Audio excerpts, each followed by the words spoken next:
Good morning and welcome to the first live stream of this year. We took a little break from live streaming and talking about all the stuff that matters to us on LinkedIn, on YouTube.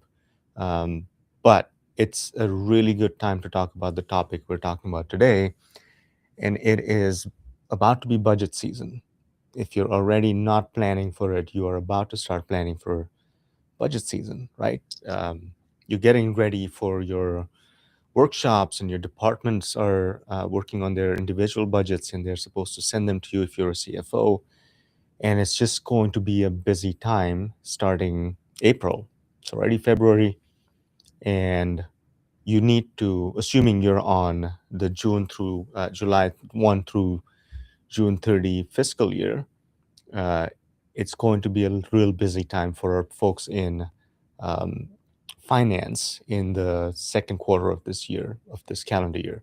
So I thought this is timely because we need to talk about what sort of technology decisions and budgeting do you need to do right now, or what do you need to start thinking about right now to make sure that your budget is solid, that you're not spending money on the wrong things, that you're not remaking the same spending mistakes on technology stuff that is changing very, very rapidly. And I'm talking about changing every day. So this is a really good time to talk about what 2627 should look like, according to me. And this is based on experience, on research, on trends, on where I see technology heading. And the big elephant in the room is AI. And most people don't know how we're going to tackle AI. But the old saying still holds true when it comes to AI. How do you eat an elephant? One bite at a time. And we have a methodology on what bites to take first because you don't want to swallow the whole thing at once. Um, anyway, my name is Avi. I'm the founder and CEO at Avero Advisors. We are an independent third party consulting firm that focuses on local governments. We help agencies modernize their technologies, um, strategize for improvements and digital transformation, and we help you select the right products for your operations because not everything is meant for everybody. And it comes down to vision, strategy, and then the tactics you use to go from 1970s tech to 2026. So if you're joining, let me know where you're calling from today. I'd love to keep this interactive. Put your questions in the chat box. I'm watching that as we go. And yeah, let me know what's on your mind, and I will be asking some questions of my own. So make sure you're engaging. Um, so why is this important right now? Like I said, the decisions you're going to make in the next 6 months will have lasting repercussions, impacts on your organization, on your careers. Um, it determines whether your city, county, state, utility, transit agency, airport, port authority, um, are you set up to take advantage of all of the moving pieces in technology for the next decade? Or are you going to keep doing the same things over and over again? I know in local government, there's a small subset of organizations that are jumping headfirst into AI. And we can see that from early adopters, lots of pilots, successful, not successful. Some have gone after low hanging fruit like customer service, some have gone after more ambitious projects. And the stories are plenty on how this has gone. In many ways, AI is still a little underbaked. Simply not, it's not a technology race anymore. Yeah, the tech keeps improving, it keeps getting better. But how you apply it to your organization is the key question. So when you're budgeting for 26, 27, I think that is that's the key framework. That's the key lens that you need to be looking at this through. What is it going to do for my organization? And again, this is not any different from what we've been talking about. Vision, strategy, tactics, and then the tool sets that follow that help you get to those strategies, that help you get to that vision is really, really important. Um, so making sure that you're making the right decisions, and that's, it's easy for me to say the right decision is such a vague term, but there's some methodologies, there's some trends, and we're going to talk about what those are today. AI obviously is going to be front and center. It's mission critical. It's not all the way there for local governments. I'll tell you simply because we're not ready. We're not ready with our data. We're not ready with our governance. We're not ready with our understanding of what it can do for us. Uh, you go at it product first, and that may or may not work. It doesn't work most of the time because the product is designed to do a certain um, use case, a certain function, and it needs to adapt to you.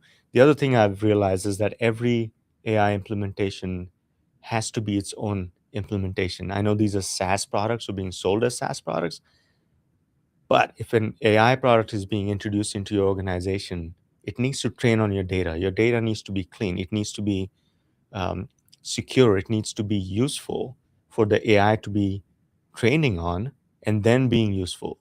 So yeah, the model is software as a service. It's applicable to multiple agencies, multiple industries. Um, but really, if you're not aligned with your workflows, if you're not aligned with your data, none of that's going to work for you.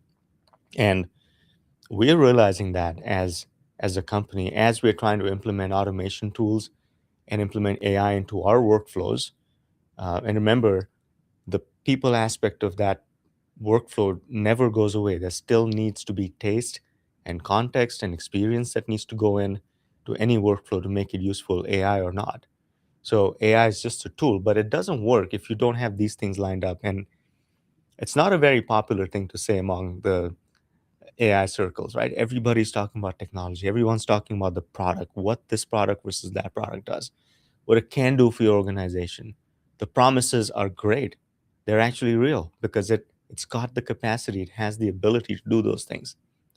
But if you don't have your data stuff lined up, if you don't have your workflows lined up, if you don't have your people lined up and ready to use these tools, it is not going to work. And again, we're discovering that ourselves as we are trying to implement AI products within our organization.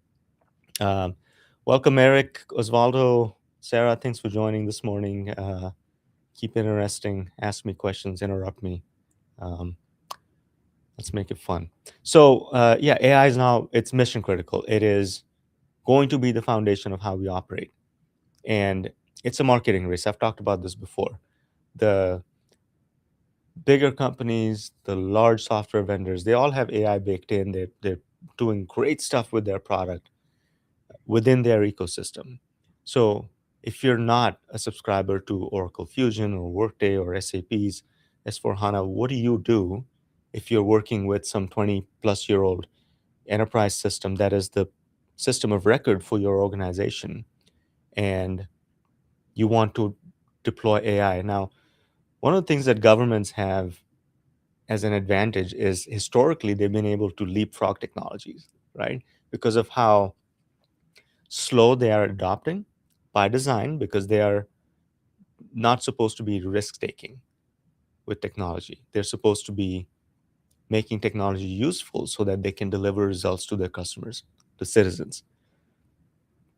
So with AI, that's changing a little bit because of the proliferation of micro SaaS, um, all of the AI enabled apps and the promises of that AI presents.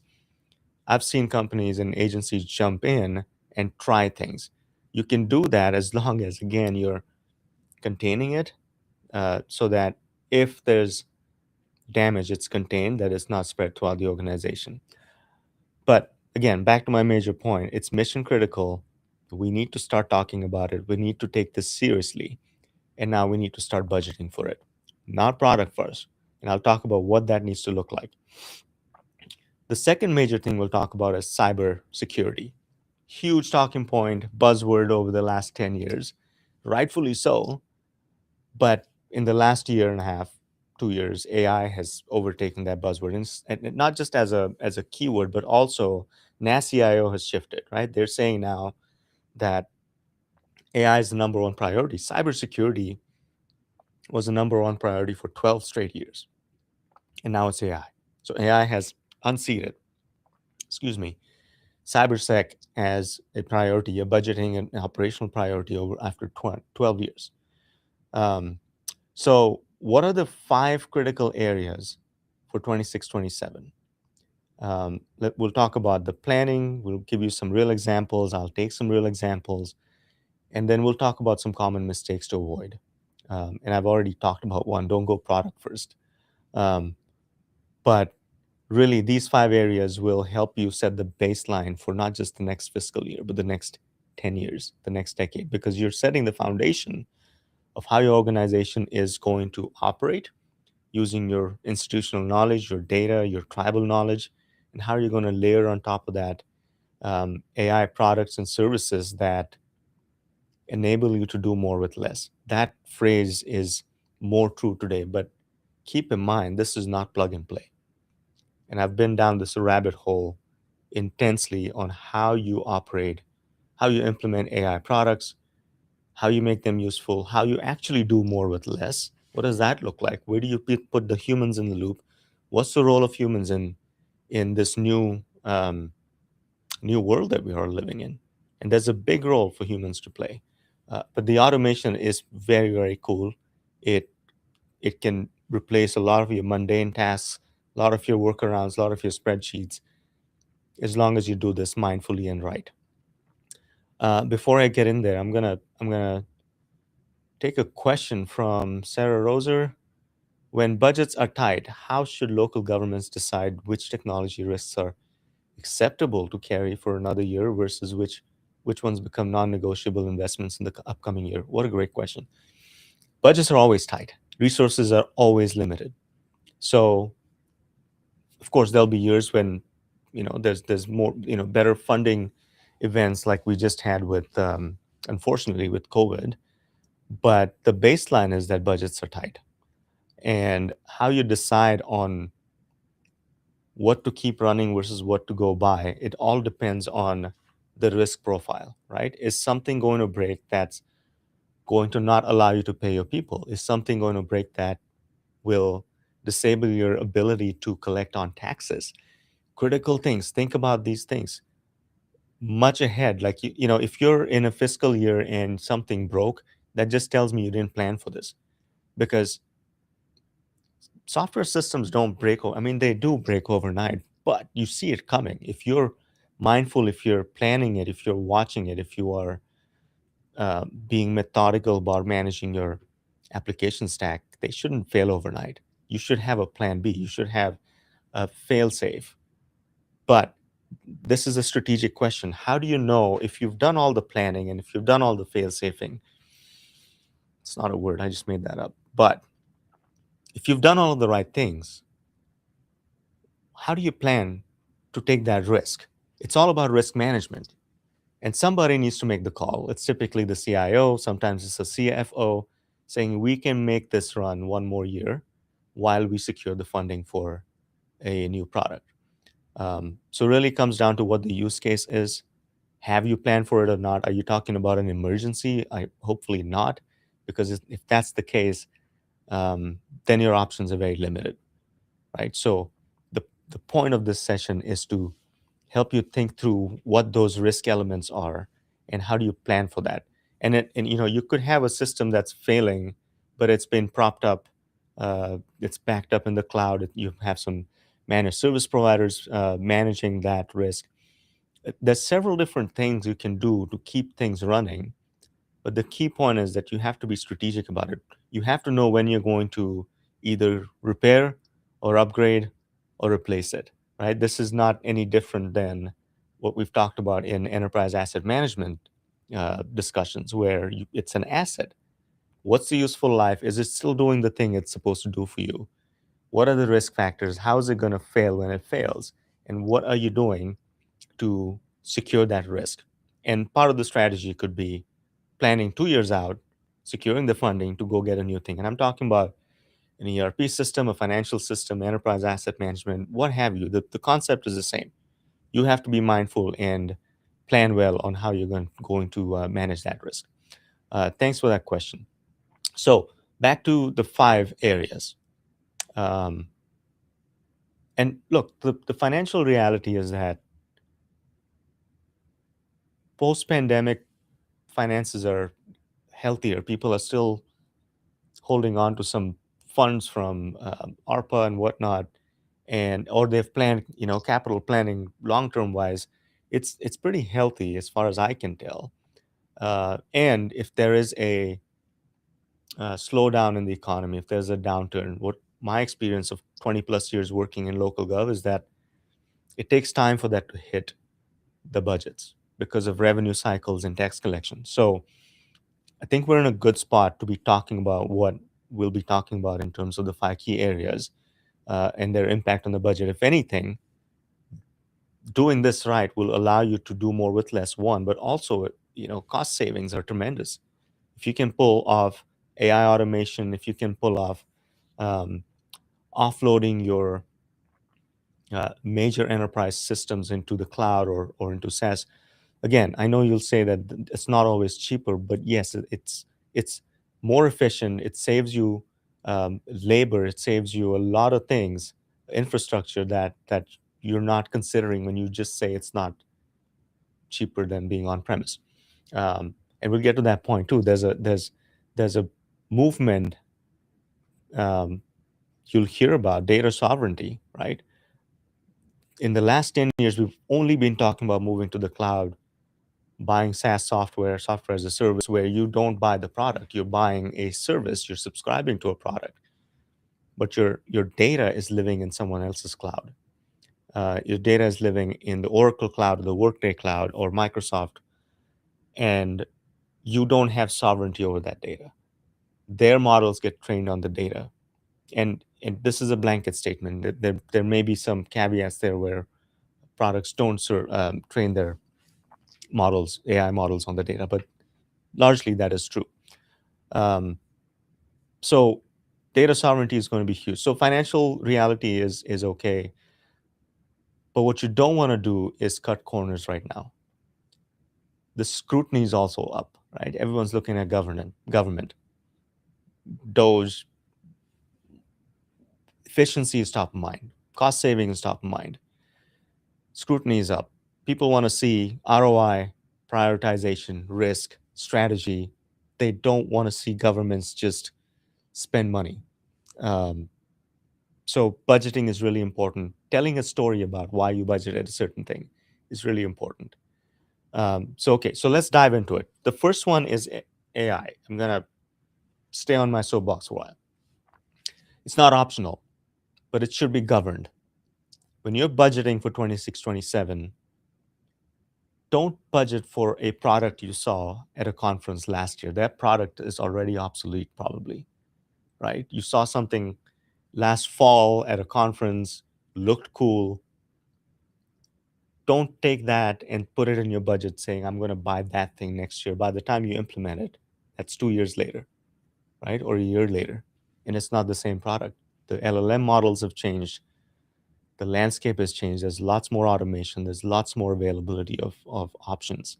So when you're budgeting, you're not budgeting for products, but what you're budgeting for is readiness, governance, data cleanliness, getting ready, making sure you are at the maturity level that you should be to take advantage of certain um, products in the market.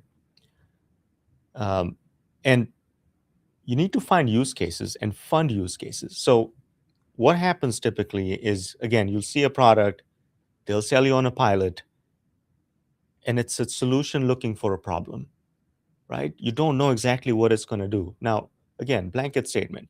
There are very good use cases for very good products out there.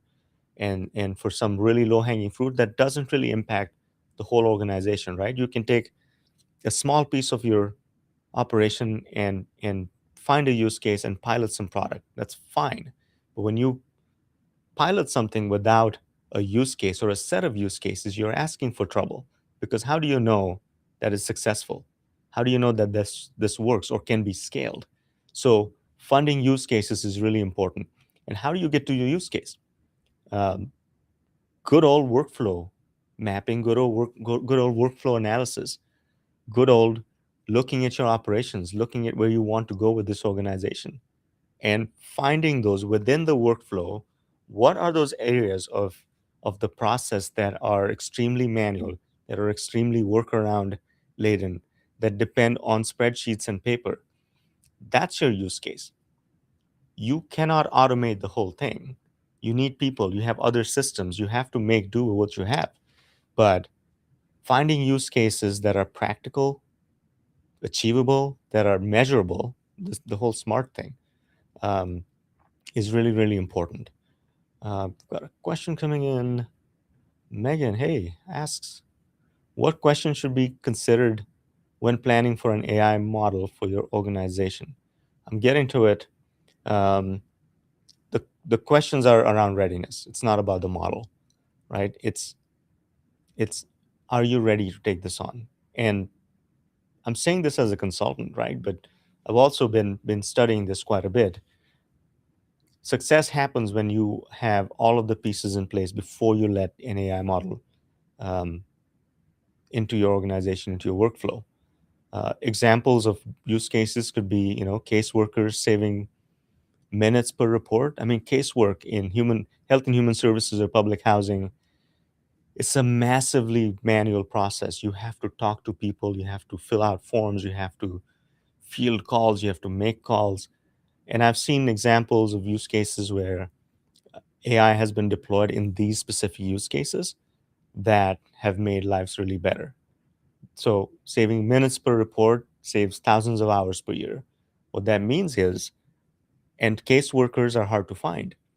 Your frontline workers for customer service, for casework, in any industry, that is a very important but difficult skill. And those people need all the help they can get with automation. So maybe that is the use case. So that's an example of use case.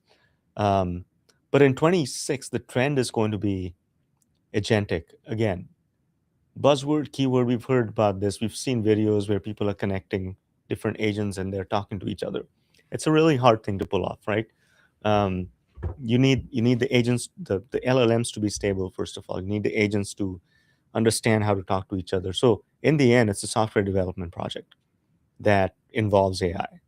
But with the advent of things like OpenClaw now, that is becoming really easier than it was 2 weeks ago. So agentic AI simply means you have automated agents, which are pieces of software that use AI that do this manual work, that take on the burden of the grunt work, talk to each other, pass information, and make your workflow automated. Easier said than done. And we've been trying to implement some of that internally, and it is not easy. Um, it takes a lot of deliberate design. It takes a lot of experimentation. It takes a lot of data in a clean format to be able to be useful. So how do you tackle this? Back to Megan's question. What steps do you take? Here's my recommendations for 2026. If you haven't gone down the AI path, if all you've done is research and talking to some vendors and sitting through webinars and shows like this, um, the first thing to do, because it's not easy to understand where to begin. This is the same problem when you're trying to modernize your ERP system. There's so much going on. There's so many interfaces. There's so much complication that you don't know where to begin. You don't know what string to pull first. Again, it's like untangling Christmas lights in December. Where do you begin? Is it going to work? So the first thing to do is invest in governance and policies. The first thing to do. How are you going to use this? What are the guardrails? What's our readiness level? And what sort of pilots are we going to do? Number one, governance is key.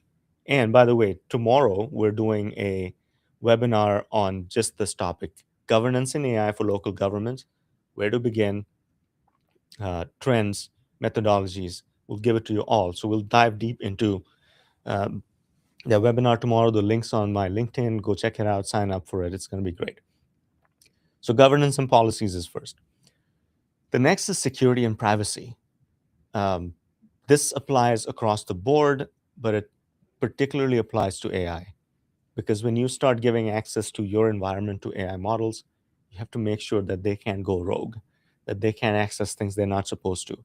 Government agencies host a lot of private data, personally identifiable information, PII, social security numbers, dates of birth, anything that can be used to hack someone's personality or identity rather is hosted in government systems. So security is extremely important. It ties in with governance. It ties in with the readiness piece, because if your data is unstructured, if it's not in a good place, if your security sucks, you don't need to be messing with AI products.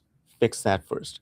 So this is all also part of a larger IT strategy, right? And as we're doing IT strategies in 25, 26, these are becoming foundational elements of what that strategy is going to be in the next 3 to 5 years. So security and privacy, having a plan, having a policy for that is extremely important. And then the next thing to focus on and budget for is workforce skills. We're talking about modernization, going from older systems that were command prompts or older UIs, older technologies, to modern, automated.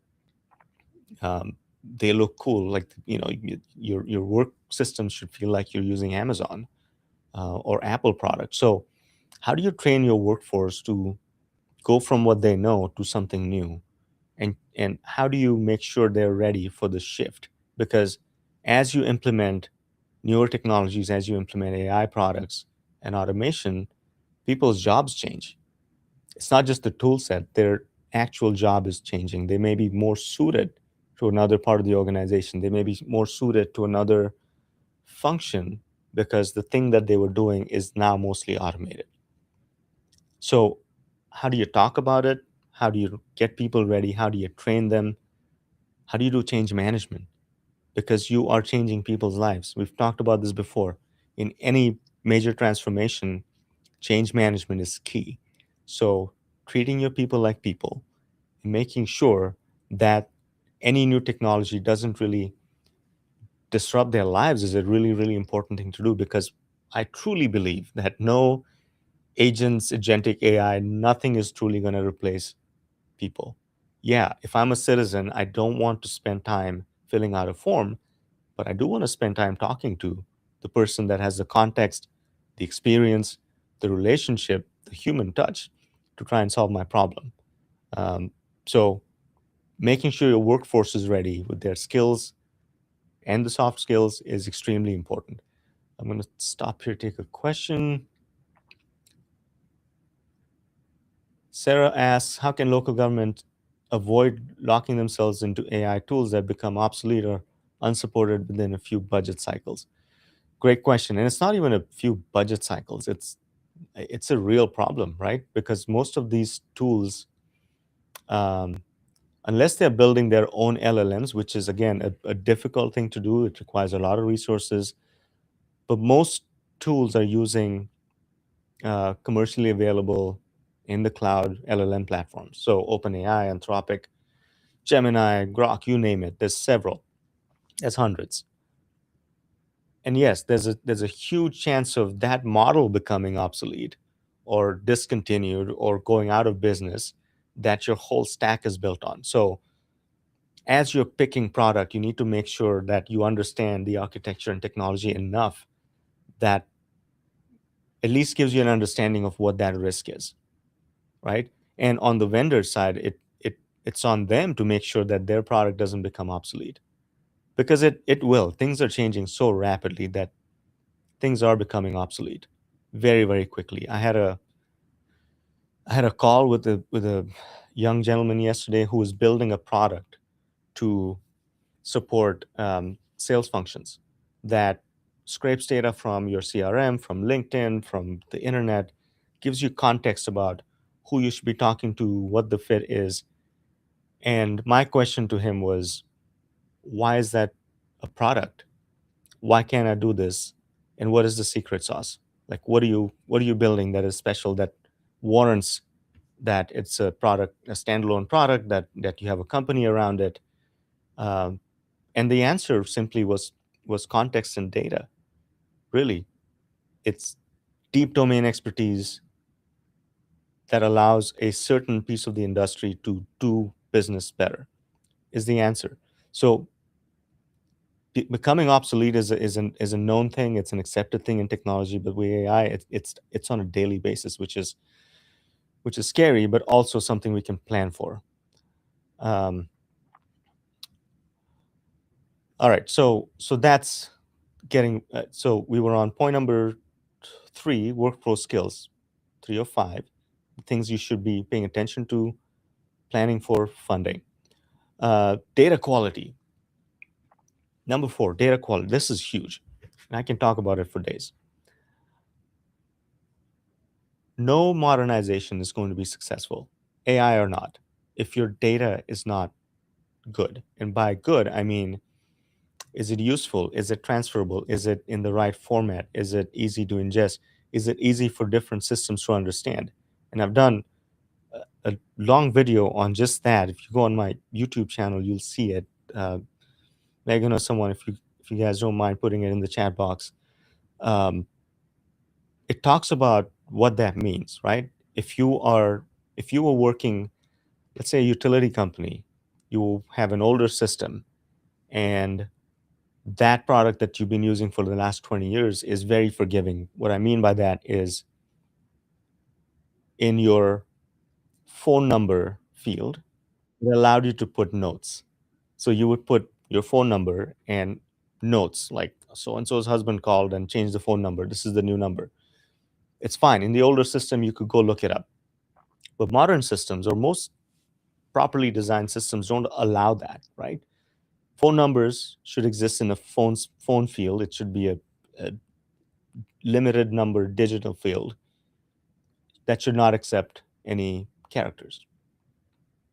So when you go to transfer your data from the old system to the new system, and you've got all kinds of junk in the phone field, which is a very important field, by the way, for customer care and billing systems, right? The new system doesn't recognize this. So now you're going to spend months cleaning this up manually in order for you to be able to take it over to the new system.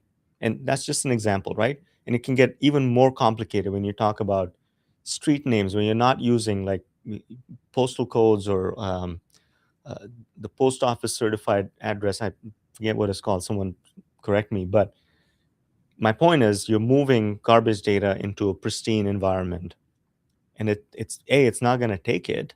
And even if it does, then it's not useful. You're still stuck with the same old data.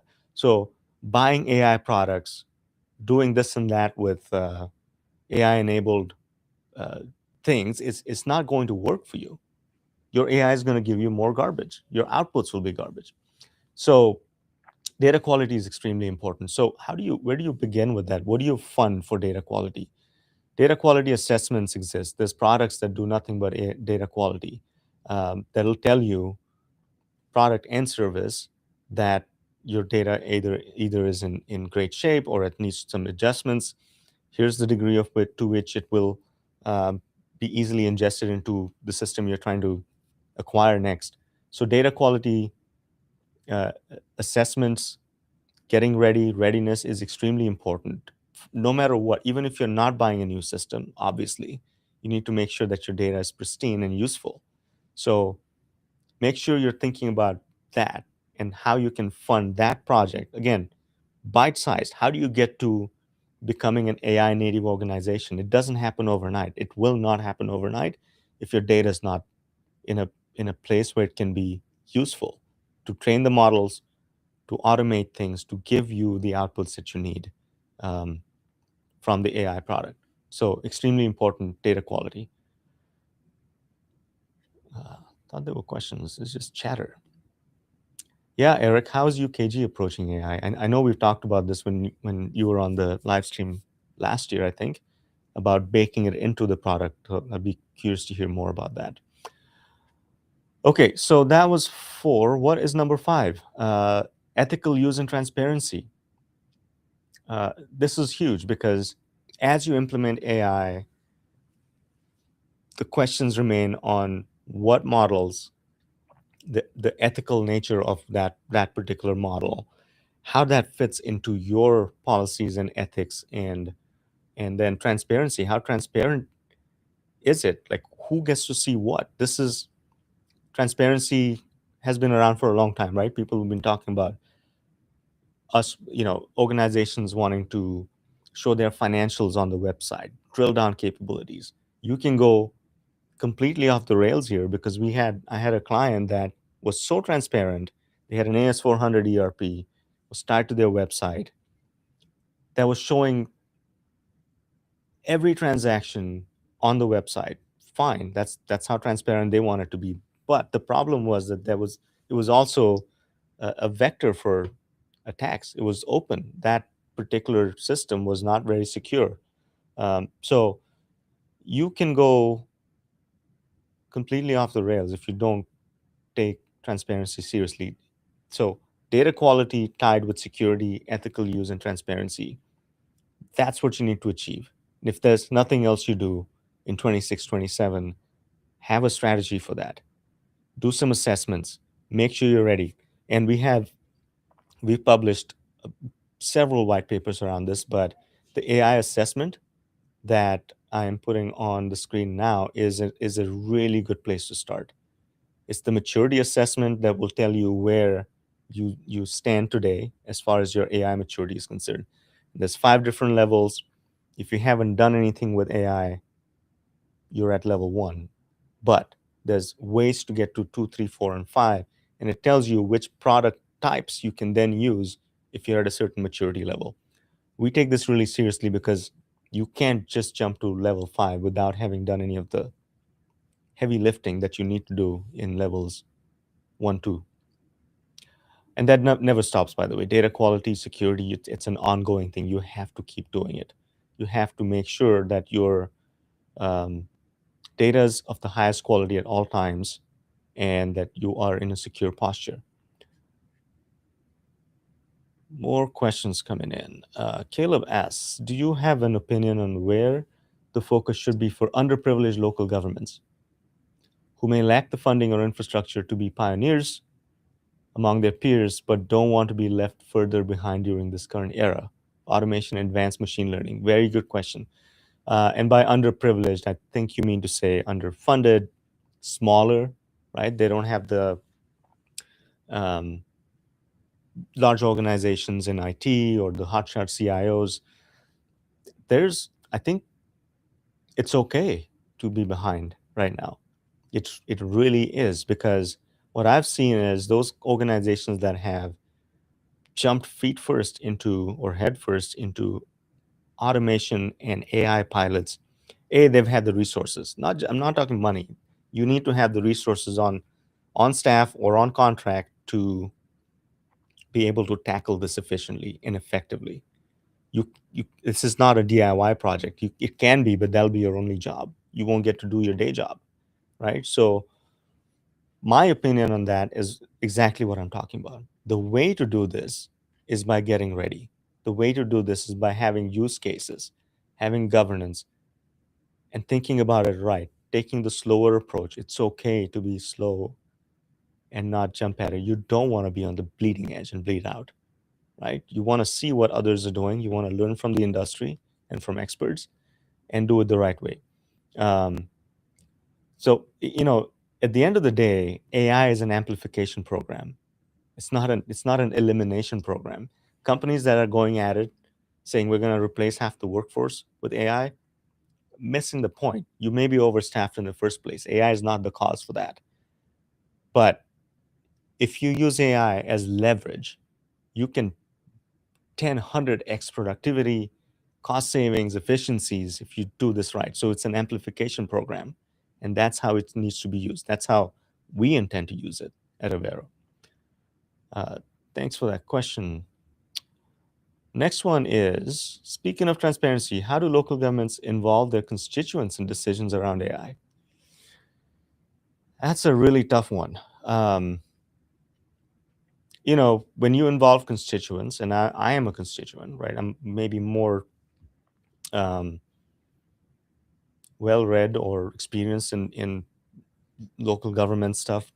But most of the time, people don't understand why governments do what they do, right?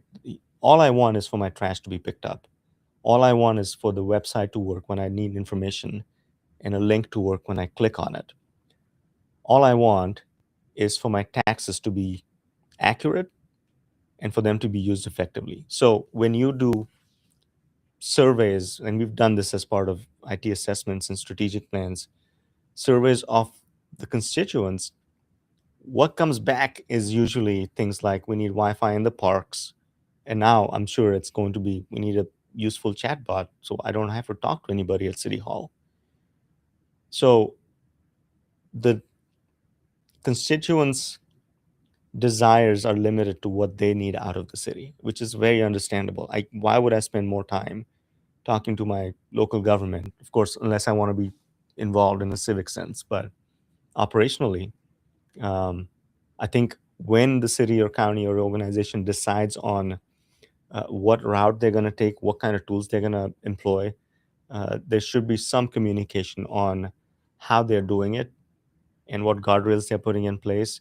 Because depending on where you are, the sentiment differs, right? Some areas are more tech forward than not. Some are more rural and don't really want government spending any money.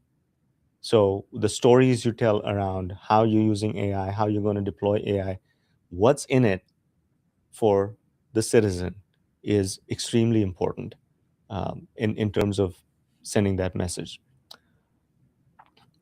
Eric says, thanks. Maybe 80% of public sector employees are frontline workers who need AI tools that accelerate efficiencies, control costs, and properly deploy their workforces to improve taxpayer services. That's it. That's a nutshell. The show's over. Eric just said it. Um, the frontline workers need the tools to make their jobs easier, so they can be case workers, they can be client facing, they can be utility workers serving the customer, not filling out forms and compiling data. That's the low hanging fruit. But again, it doesn't happen overnight. It's a process. You have to be deliberate. Sadly, what's happened in the last 2 years is that the hype around AI has made people believe that they can just do this on ChatGPT without doing any of the hard work, that AI is going to just do it for them. And I wish that was true, and I hope someday that is true. But today, in in 2026 or 26, 27, 28, I don't see it going there. Government agencies need to be extremely deliberate about how they deploy AI. So thanks for that, Eric. Um, so let's talk about cybersecurity and compliance. This is the second area, and we've talked about AI quite a bit. The second area to talk about, to budget for, is cybersecurity and compliance. Um, and treat these as utilities, not projects, right? Because this goes on. You have to be on top of cybersecurity and compliance all the time. And I know cybersecurity is second now in terms of what the NASCIO says. It's the National Association of State CIOs is most important in 26. Cybersecurity is number two, and I would even say it's on par because it is the more critical aspect of your operation. So you need to budget for, again, within cybersecurity, governance and playbooks, NIST assessments, zero trust alignment, data protection, training, getting people ready, third-party risk management, invest in SIMs, uh, and and whole of government approach. Cybersecurity, yes, it is the CIO's job, but really, it's everybody's responsibility to make sure that you're being secure. And we've talked about this at length, but I just wanted to make the point that this has not gone away. Cybersecurity is still huge, and you need to budget and plan for how you're going to keep yourself resilient. Third is cloud infrastructure. Cloud infrastructure modernization, or cloud plus infrastructure modernization. You need to have a strategy for uh, how you go to the cloud. If you're still on premise, do you use a hybrid methodology, and how you're going to modernize your infrastructure? Because a lot of times what we see, this is another barrier to adoption of AI, is that your infrastructure is not there. You don't have the right um, network stack, you don't have the right resiliency, you don't have the right internet speeds. Happens, right? You may think that it's unheard of, but it happens. So you don't have the right nuts and bolts and the piping and the plumbing to take advantage of any of these new technologies. So investing in infrastructure is critical. So the 5 ways to do that is: number one is an honest infrastructure assessment. What do you have? What can be replaced? Go at it from an asset management perspective. How do you do this? Keep things current. How do you replace, repair? What's your cycle is really important. And that leads you to a multi-year roadmap. What are you going to replace when? When are you going to take some server to the cloud? What's your hybrid strategy? How do you train your people on the new stuff? And in cost governance, cloud costs can get out of hand if you don't pay attention. So how do you govern cost is really, really important. Question coming in.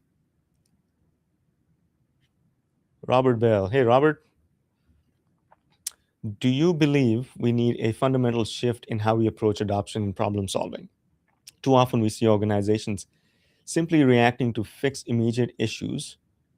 In your opinion, where is the right place for the public sector to focus its adoption strategy right now? Should the priority be citizen experience, internal operations, or administration, administrative ability? Robert, great question. I think it's all of the above, but it really depends on what your priorities are, where things are the most broken, where you're getting the most pain, what's your pain points.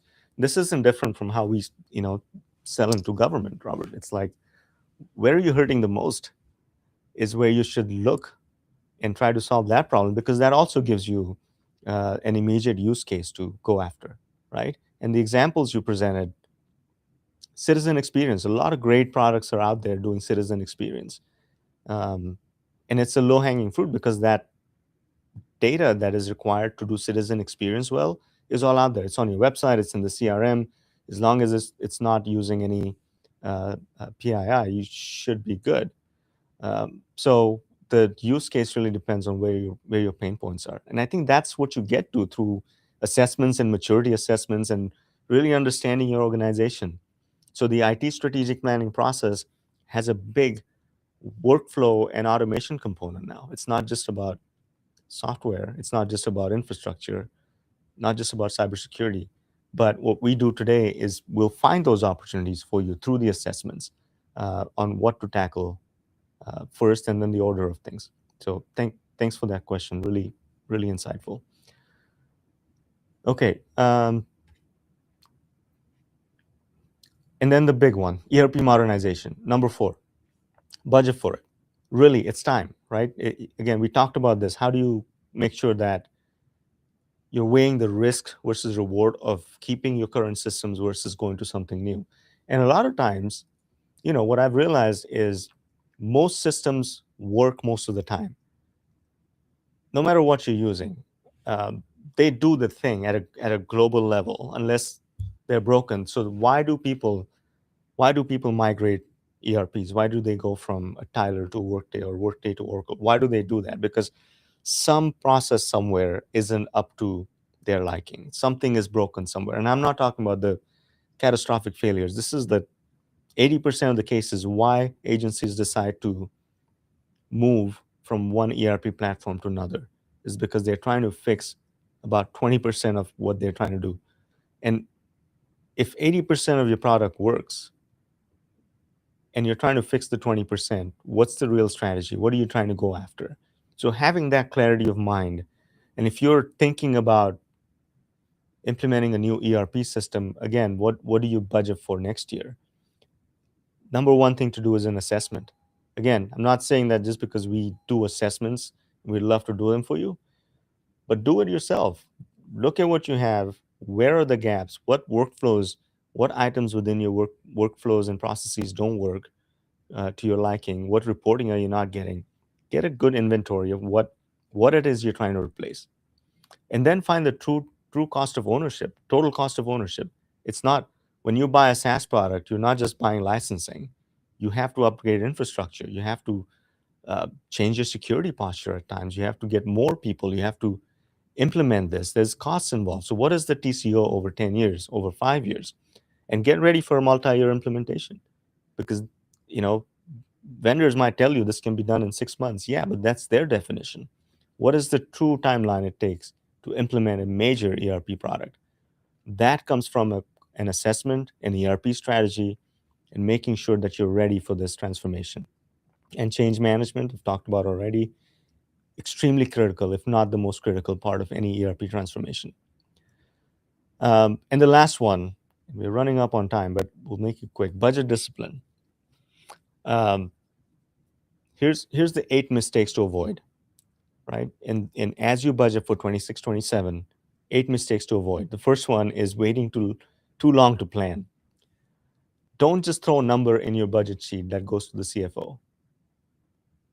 Make sure you've had a long, you know, you've had a long time to think about what you're asking for, how much it's going to cost, what else have you considered. But don't wait too long. Don't wait for the last moment. Don't ask ChatGPT the night before it's due how much an ERP system costs, right? So waiting too long to plan, mistake number one. Two is lack of visibility. Don't have don't don't spend on don't have islands of spend. Look at it globally. What are we doing across the organization? Is a system being bought in some department that isn't justified? We have it somewhere else. Someone else is asking for something similar with a different sticker. Um, Ask those questions, because having islands of spend creates more problems than just the spend. You're creating more silos in terms of technology. Third is inflexible budgeting. Things are changing quickly. Have a mechanism for change. Have a mechanism for you to adopt. I know savvy CFOs have this, but when you create a budget, yes, it's set in stone on the day that it is approved by council or your board, but make sure you're in your head being flexible about what might need to change if the variables change. Um, if you're a CFO, don't budget for things that you don't have any operator input on.